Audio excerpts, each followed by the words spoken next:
Hello there, and welcome back to another episode of You Can Overcome Anything podcast show. It is your host, Cesar Espino. And today I have a special guest. His name is Andrew. He is a marketing focused entrepreneur with 15 plus years of experience in multiple industries.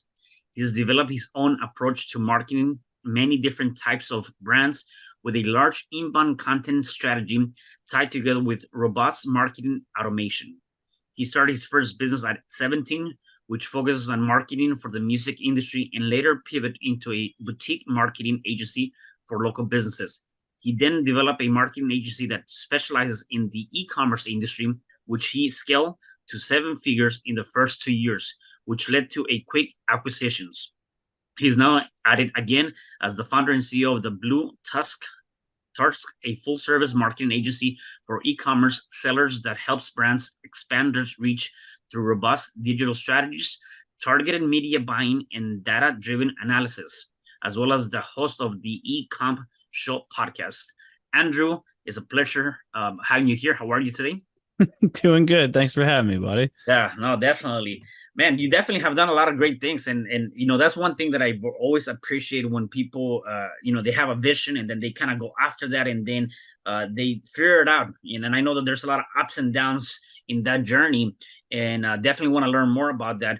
Before that, tell me a little bit more about you, your upbringing, where are you originally from, and how was that for you? Yeah, so I was born and raised in South Florida, specifically Boca Raton, so outside of Fort Lauderdale.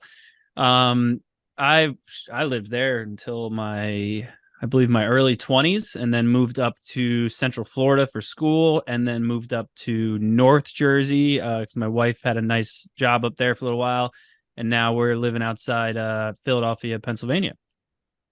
So Nice. it's interesting. As a kid, I don't know why. Someone asked me this the other day, and I don't even know really what triggered it, but I've been wanting to be in advertising since I was a kid. Mhm. My assumption is I saw some really horrible commercials. And I was like, how is this? How is this even on TV right now? Yeah. And I was like, I could do better than this.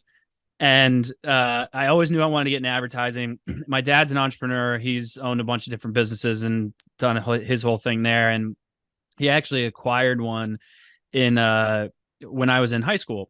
So I was 16 at the time, and my or 15. I knew I wanted. I was like, okay, you're the boss of this, and I'm old enough now to have a job. How do I like kind of get into marketing there? And he's like, well, I don't need any help with marketing. I was like, okay, cool. He's like, but I do need help in the warehouse, and if you help me in the warehouse, I will have you like intern basically for. I was like, okay, fine. So I'd work in the warehouse, I'd stay a few extra hours and do some marketing stuff with them. And that was kind of where I started to get my feet wet with it. And then the reason I got to ecom is because the company he acquired, they sold like suspension and shocks for like cars and Mhm. stuff. And but they were mostly brick and mortar. It's a small company he bought, and they like severely scaled it by just putting it online. And so I was really interested by like, oh, people are buying stuff online now, because back then that was not the Mhm. thing. And still to this day, one of my favorite things to make fun of him for is that they were one of the first companies to get offered to sell something on Amazon other than books. And they turned it down because they thought it wasn't going to Wow. work. I was like, Yeah. you idiot. Right? Yeah. Wow. No, that's cool. And so definitely you had that passion. Were there any challenging moments growing up, anything that kind of stood out for you, or you're always kind of in this focal point? um, I mean, specific to what I do, I mean, there's challenges throughout life in Yeah. many different aspects. Specific to like what I do though, like getting into, I always knew I wanted to get into advertising. And then I learned like, oh, getting into like back then, it was still kind of Mad Men ish. And it was like, I don't even know how to begin getting into that. And then you've got to like, you go to school for it, and then you intern and work for free for a while, and you kind of work your way up, and you don't really get to do what you want to do for years and years on end. And I was like, I'm not waiting that long. So my original thought after I had kind of worked with my dad for a little while, I was in high school. I was in a band for a little bit. I was a drummer, and I was the only one with a little bit of digital marketing experience. So we had to find a way to get ourselves out Mm, there. And this was like right when Facebook was becoming a thing, and like it was gotcha. MySpace was still huge. And so I was like, oh, I'll take this on, right? And then I had moved to Central Florida to wrap up college, and I had joined another band, and that one actually took off for the most part. We were a good size, we were touring nationally more or less, and doing a lot of stuff. And so someone had to run the marketing, and so I had to really dig into how is that going to work. And so I had to teach myself, and I knew that the only way I'd eventually get into advertising was for me to take the first step into marketing, and the easiest step was through a digital side. So the issue I had always had was getting into those massive advertising agencies that are paying for Super Bowl commercials and stuff. Like, it's not easy to get in there unless you have experience, but then no one wants to give you the experience, especially unless you're willing to work for free. So what I used to do was I used the band as like my testing grounds of I think this works, let's give it a shot. And we'd run some ads and see if it worked, or we'd try some stuff on social to see if that worked. And then I would take that, what we would do, document how it went, what worked, what didn't work. And I would turn it into my own, quote unquote, case study. And then I would at the time, I would do it. It wasn't Upwork at the time. They had other stuff that was relatively similar. And I would use that as my proof of concept. And I would just kind of, like any other marketer, if you've got 5 followers and you can get it to 10 in a week, you can be like, I doubled followers in 1 week. Be like, okay, yeah. It's 5, but good for you. So I would, you'd use percentages more than you use actual numbers, but I would use that to basically go and find clients and be like, oh, I've been doing this for years, when in reality, I'd only done it for a few months. But unfortunately, I am going to learn on your dime, but it's cheap.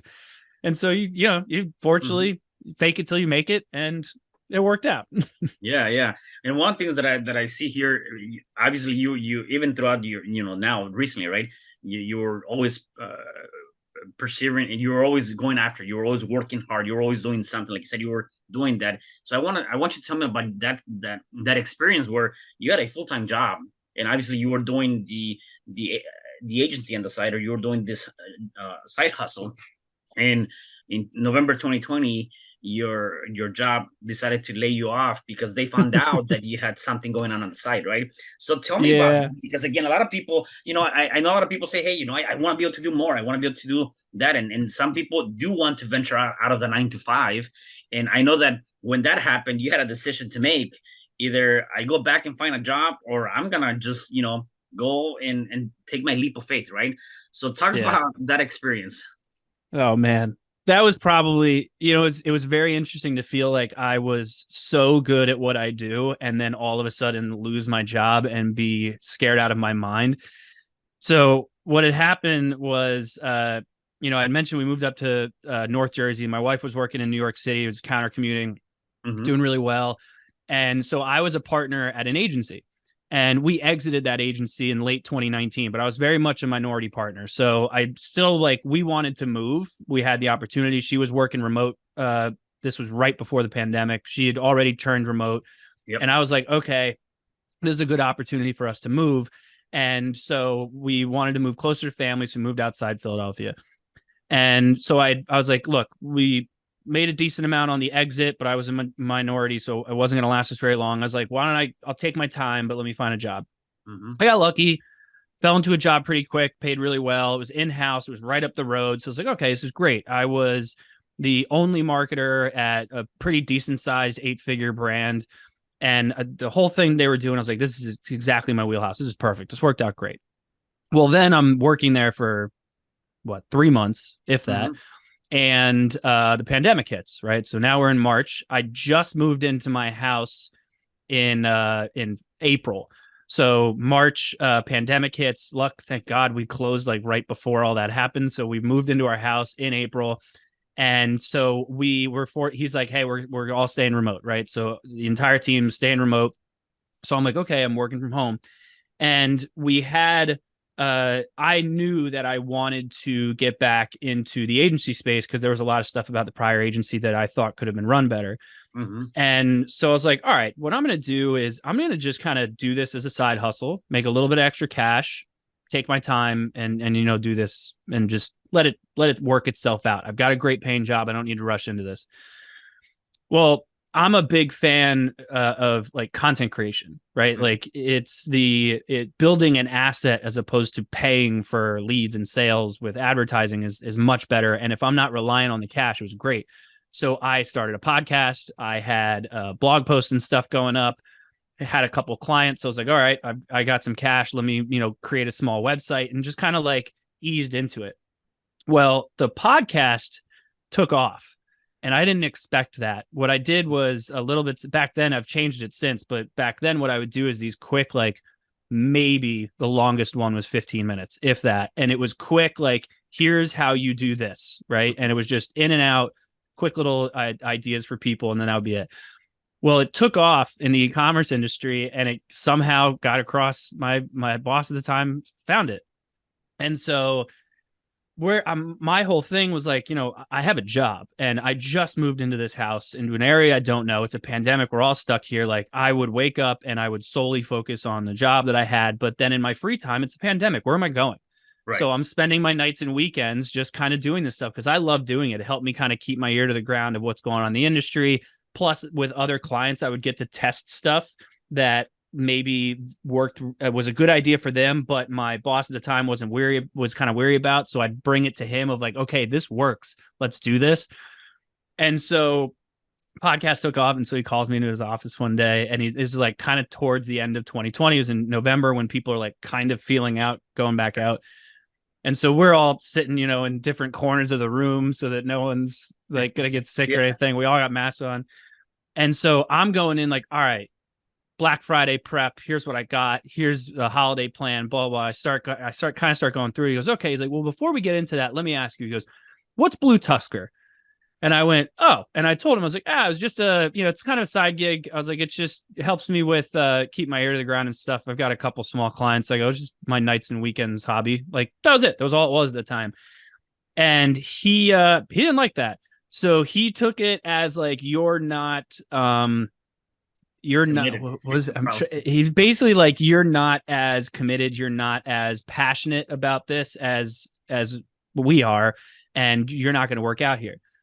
And so they let me go. And the thing that drove me crazy that I still take that, I go, if this ever happens to me, I know for a fact I will not treat anyone that way. Cause I saw it. I told him, I was like, look, if it's really bothering you, I go, I'll stop. I'll take all that stuff down.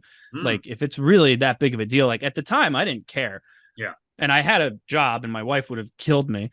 Yeah. And so she did. And so, but then like what I realized that drove me crazy as I really started to think about it was you had an employee who, by the way, if you can't tell, I'm still a little sour about it. You let me know.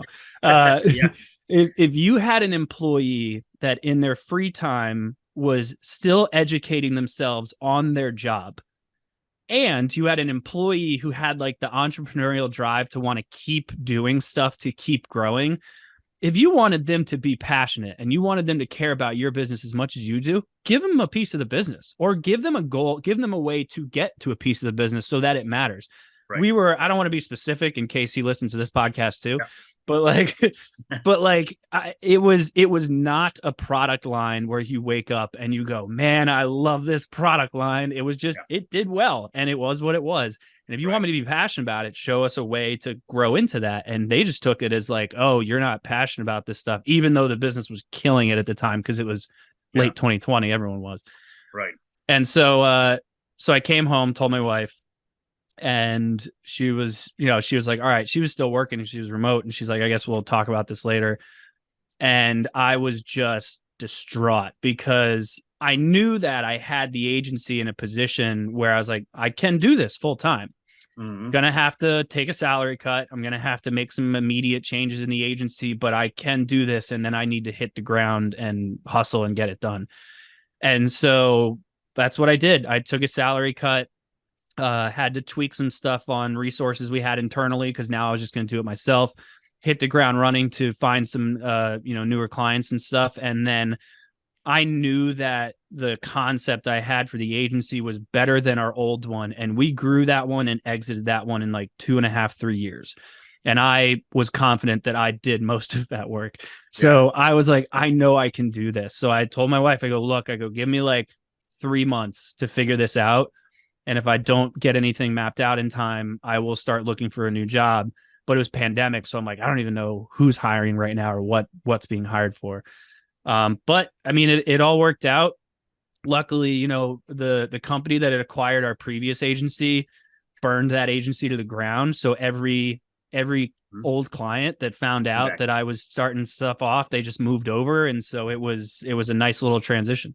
Yeah, no, that's huge. Talk about lessons, and even with that, and the idea of the job, not being able to support you 100%, or even giving you the ability to continue to learn and to continue to grow, and even that, right? Talk about the lessons, right? And part of that, I think you kind of mentioned that here is that change can be scary, right? And definitely it is, and especially when you know that you just lost your job, you just bought a house. I mean, all of those different things. You're in the middle of pandemic, or the beginning of the pandemic, I guess. And so that could be very scary. Except I like what you said, and that is, change can be scary, but it's always a good thing. The more you believe that you can do something, the more likely you are able to do it, right? And I think that's a huge lesson in itself, is being able to say, you know what, I have an idea. I know I can make it happen. And to an extent, you kind of burn your boats. You don't have any other option other than, either I go back to work, or I'm gonna take and dedicate myself and do this. And that's the other thing that you did. I call it plan setting. Except you created a goal, and you say, you know what, give me 3 months.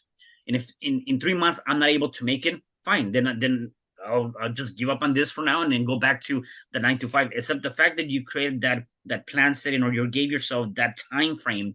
And while it might not have been easy, right? You said, I'm going to do whatever I need to do within those 3 months.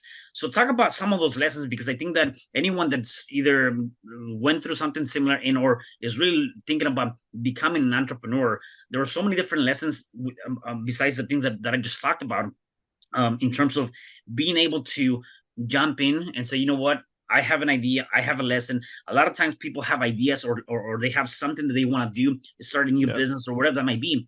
And because of the fear of the unknown, the fear of, well, I don't know if I can leave my 9 to 5, or I'm already working 12 hours. There's so many different elements that because of that, they talk themselves out of doing something, when in reality, that might be the best thing you can do for yourself.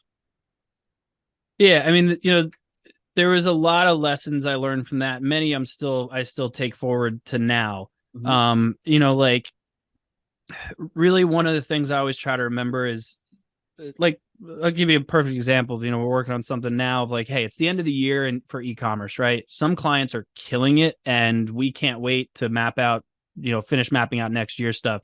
Then I got others where it's like, hey, we didn't get started on anything until too late. And now it's kind of like, what's going to happen next year? We don't know. Some of the smaller sellers, they don't make it through this time. And so one of the things that I always try to remember is, especially like when we're mapping out like projections and stuff, it's like, hey, like, this isn't going to happen overnight. This isn't you're not going to all of a sudden, the business isn't going to shut down overnight. The business isn't going to all of a sudden skyrocket overnight. And from that lesson that I learned was like, hey, the agency is not going to skyrocket overnight, but I'm also not going to run out of cash in 24 hours. Like, I was lucky enough to be in a decent spot. I go, let's make a very financial decision on this of like, how much runway do we have for me to give this a shot? But it was also a matter of like, this is a big change and it's scary, but I've never in my life had any change that didn't eventually work out in a way that was good. And to me, it kind of depends on how you look at it, right? Like, if it works out and it's like, okay, the job fired me, this is a scary change, I'm going to start this new job and I'm going to see if I can start this business. That ended up being a very good change, right? Then you can look at it the other way, right? Like, you make a big risk in the business and you lose a ton of cash and you're like, oh, I should have never done that. I regret doing that, blah, blah. I don't really regret anything because now I've learned that lesson. So I know as I grow, I'm never going to do that again. So it's like, there's positive change and there's negative change. But at the end of the day, it's all, if you're happy with where you're at today, it's because of the good and the bad stuff that happened to you in the past. And it's all about taking those lessons and continually like taking them forward with you and just embracing whatever the change is and accepting the fact that like, nothing's going to happen overnight. You start changing stuff. You start, you want to tweak things. You don't want to tweak things. You want to leave it as is, like whatever you want to do. It's not going to happen overnight. You've got plenty of time. Take a deep breath and slow down, because those high anxieties of as soon as you put a goal, no matter what you put your timeline, you want to hit that goal now. It's not like, oh, I'm willing to wait 3 months to hit that goal. It's like, no, I want to hit it now. And so as soon as it becomes like a acceptance of, I'm going to do everything I can to get there, I'm going to make as many decisions I feel that are right. And then if they're wrong, they're wrong. And I figure out something else to do. You're going to be fine. Everyone's alive. You're healthy. Be thankful. Yeah, I definitely like that. And one of the things that I tell people is oftentimes, we are so afraid of making that decision. And like you said, you got to make that decision. And I do believe that the decisions and choices that we make today will determine the quality of life that we have tomorrow. And if you, as you mentioned, if you feel like you made a wrong decision, you're still alive, you're still healthy, there's still other things you can do. The biggest thing is we got to be able to pivot and make a new decision, and don't stay with that decision that you feel like is not serving you, right? And so, I think when we're looking at how can we get better, and how can we keep moving forward, how can we excel, how can we create something, is by really moving forward, and also by recognizing that what happened yesterday, or the failures, if you want to call them that, they were not really failures. They were really lessons that are teaching you on what to not do next time, and you can get better at it, right? Yeah, exactly. I completely agree. So tell me a little bit about your agency now. Obviously, you're doing that 100%. Exactly what are the things on how you help customers? Who is your target type of customers that you're looking to get? So we're a full service marketing company for e-commerce sellers. So in layman's terms, we basically act as like an outsourced marketing department. So like our account strategists act as like fractional CMOs, and then we have experts within each strategy, whether that's SEO, retention marketing, social, paid ads, that kind of stuff, and they basically act as fractional heads of those departments. When I was in-house prior to the agency we exited, really what I had noticed, I was in-house at a bunch of different e-commerce brands, good sized brands, all like, mid to high 8 figures. And I was the only marketer. And, in e-commerce, a lot of people like to outsource, like they'll ship stuff overseas, they'll use agencies, all this kind of stuff. And the issue I would always have is I could never get the agencies and the contractors to like stay on the same page, and like the left hand never knew what the right hand was doing. And so like my SEO guy never talked to my paid ads guy, and it was a nightmare. It was like, can you guys please just stay on the same page? And I spent most of my job was account managing, and I'm like, it's my account, this is stupid, like I don't want to do this. So what I realized was like, all right, there's got to be like a single place where I can do all this. But the issue that I found was all of those places, traditionally full service agencies, are structured where they have respectfully to them, like mostly generalists, where it's a lot people who know a lot about a little, right? Gotcha. I'm sorry, a little about a lot. Yep. And so you get X amount of hours from X amount of people that can help you execute things, but that's about it. Mm-hmm. And the issue I had was like, no, I know the benefit of having an expert and usually like a specialized agency, but I also know the bad part, which is they don't talk to anyone else. So what I wanted to do was develop, it's a little kitschy, but like an agency of agencies. So each of our departments is really treated like its own agency, like an SEO agency and a paid ads agency. And even under the paid ads, we've got Google specific and Facebook and all marketplaces. And so that way, when we're working with clients who have specific aspects of their business, I have a specialist in-house who can help and oversee that strategy, as opposed to like trying to get everyone to hop on a Zoom call at some random time. Like, no, they work here. So like they're all under the same, and we're all remote, but they're all under the same umbrella and they all know the same strategy. Everyone's on the same page. So that's kind of our biggest differentiator. Got you. And then I would assume that most of your clients they're US based, or they're really all over the place.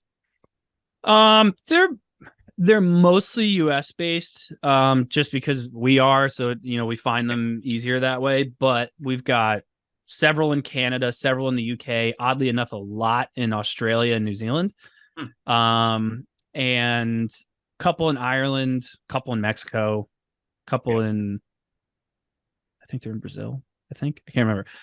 But yeah, like they're pretty much all over. Most of them are in the US. Got you. What is the biggest thing that you work on with? I mean, I know every client is different, or I guess maybe the better question is, what is the one thing that if you were to, whether they're new at starting their business, e-commerce business, or they're already been in that business, what is that one thing that they need to do to really stand out from a marketing perspective? Um, quality product. Okay. Like it is hands down. We've always realized there's a certain type of client that works really well, and it's actually not the industry or the customer they're going after, something like that. It is the entire team's ability to know the customer inside and out. Who are they? Where are they? How are they feeling when they're shopping? How do I want them to feel after they purchase? Like that kind of thing. And then quality product. If they have a quality product, marketing's job is simply to get the product in front of the right people and then encourage them to take an action, ideally purchase. If the product is quality, word of mouth picks up. You retain them if you've got repeat purchases. That's the easiest part. We've got way too many people we speak to that are just checking boxes. Like, I need to sell a product, so this is the product I got. I should be on Facebook, so I'm going to do it. I should be on TikTok, so I'm going to do it, as opposed to doing the real deep research and constantly improving on the product. Because at that point, my job's easy. It's really just like, hey, I'm going to make sure that your money to get your product in front of other people is very well spent. But if you don't have a good product, it's going to take me a lot of money to get it in front of the right people. And even then, if they're not interested and they don't like your product, I can't do anything about that. And so that's the biggest thing, is I don't see enough e-commerce sellers really focusing on the quality of their product. Yeah, no, that makes sense. If people want to connect with you, find out more about your agency, how can they work with you? Where can they find you? I'm everywhere. At least I try to be. So all social, Facebook, Instagram, Twitter, X, sorry, X. TikTok, LinkedIn, everything would be at Andrew Maff. Okay. And then for the company, same thing, at BlueTuskr, or you can email me, Andrew at BlueTuskr, just head over to BlueTuskr.com. Okay, awesome. Let me ask you this. Obviously, you definitely set up a good business, and I think a lot of that has to do with the things that we do for ourselves, like as people, right? Do you have any habits, any rituals, anything that you do on a daily basis to help you stay on top of your game? Oy.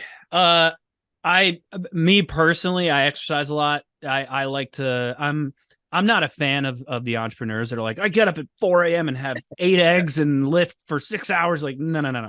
Yeah. I get up at 6 a.m., but I'm also asleep by like 9:30.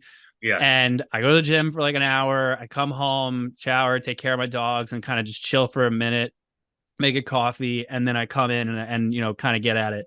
And I'm a big fan of the exercising side, simply because I can start my day with a clearer mind. And usually, like, you get a pre-workout in the morning, you sit down at your desk, you're like, let's take today on, like, let's go. Yeah. So like, there's that aspect. But the thing I like about exercise, at least for me, like, I also I'm a runner. The thing I like about either of those is basically I get a really clear mind, and I come up with some of my best ideas, in my opinion, while I'm exercising. And so I take that and come in and then adjust stuff. And then on the weekends is where I try to like really step away and just take a deep breath and appreciate the hard work I'm putting in by spending the time with the people that I'm literally doing this for. Like, I love hanging out with my dogs, my wife, and, when she's away, like, I still have my drum set set up. So like, that's my hobby of like, I still kind of have that. So having that, I don't really like the term work-life balance because I think it's getting overused and being abused a little bit. But I think that everyone has their own version of that. Like me, for fun, I work. I like working weekends, but it's not like I'm a hustler. It's literally just like some of this stuff is fun to me. So I just do the fun stuff. I don't do the stuff I don't want to do. Yeah. And so to me, it's having kind of that balance of focusing on just the things you enjoy versus, the things that are driving you insane. Yeah. It is funny you mentioned that. I people ask me like, when do you work? And I'm like, never and all the time. When are you on vacation? Never and all the time. Because to me, it's the same, right? I can be on a cruise, or I can be on vacation and I'm doing the things that I like to do, like working or producing income, right? And vice Mhm. versa. Like for me, I don't see a difference, at least not now. Obviously, when I used to have my 9 to 5, that was definitely the case. Now for me, it's like I enjoy what I do. And so for me, I don't see it as you mentioned, I don't see it as work.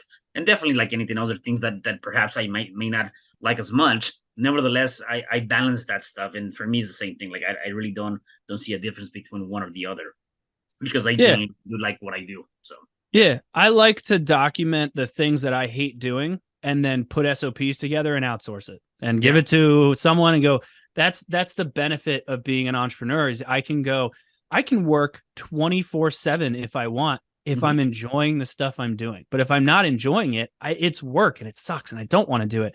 So what I do is I go, okay, I hate doing all this stuff. So to ease my anxieties of having to deal with it, I go, okay, here are the things I hate doing. My next goal is to just get this stuff off my plate permanently so that I can enjoy what I'm doing. And I know, and I say this to my team all the time, if they're let's say they're in social media and they're like, oh, I really want to get into SEO. Like, great. If you enjoy SEO, I want you doing SEO because you're going to do a good job at it. If you don't enjoy it, you're going to put out trash work. And it's the Right. same thing for Mhm. everything. So you Yeah. work on finding ways to, like, how do we get you to work on what you enjoy doing? Because that's how I'm going to get the best work. Yeah, I love that. That's actually a really good golden nugget and idea. My last question for you is, for the people that are watching us and listening to us, if they're going through any challenge, whatever challenge that might be, what is one thing or a few things you can say to them so they can start overcoming that challenge? This is sound ridiculous, but you'll be fine. You'll be okay. Don't worry about it. You know how many challenges you probably went through 5 years ago that you don't even remember? Like, Mm, you're going to be totally fine. You're in the moment and you're stressing and you've got anxieties, but there's a good chance you've been in a similar challenge, or there's a good chance that you've been in a worse challenge and you don't even remember it anymore. So just, you're going to get through it. You'll be totally fine. Just, it all works out in the end. Be thankful you've got your health and you're alive and everything's fine. You're going to be fine. Chill. yeah, I definitely love that. Andrew, thank you again for being here. Really appreciate all the insight and definitely having you on the show. Anything else you might want to say before I let you go? I think I've chewed everyone's ear off enough, but I appreciate the time, buddy. Thanks for having me on the show. Sounds good. Well, guys, thank you so much for being here on the show. Make sure that you guys share this podcast and share it with somebody, because definitely somebody needs to hear it. And I'll see you guys on the next episode of You Can Overcome Anything podcast show. Thank you.